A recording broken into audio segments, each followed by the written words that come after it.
Marseillais d'adoption mais breton d'origine, Christophe Lebeu n'en démord pas. Il installera ses écrans de télévision à l'extérieur. Un écran là et un écran de l'autre côté. Pourtant, lundi, il a reçu un courrier de la mairie lui interdisant. En cause, la menace terroriste. Les comptoirs installés sur les terrasses servant les ventes d'alcool sont proscrits, de même que les écrans de télévision situés à l'extérieur. Une interdiction qui intervient moins d'une semaine avant le début de l'Euro, inadmissible pour ce gérant de 3 bars du Vieux-Port de Marseille. On aurait dû être convoqué par la préfecture il y a un mois, et là on aurait pu discuter avec le cabinet du préfet sur ces éventuelles mesures. Là, 4 jours avant, où on a fait des investissements, soit en matériel, en personnel, en terrasse, en stock.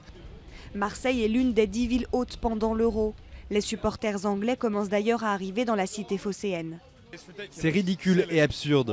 Si vous accueillez l'Euro ici, si vous faites venir le football ici, comment pouvez-vous céder devant les terroristes?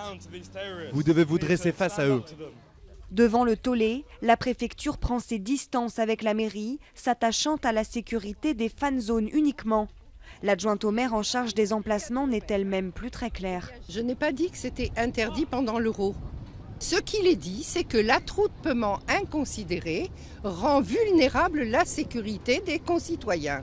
À la veille du match d'ouverture de l'Euro, les patrons de bars marseillais sont en tout cas bien décidés à diffuser les matchs en terrasse.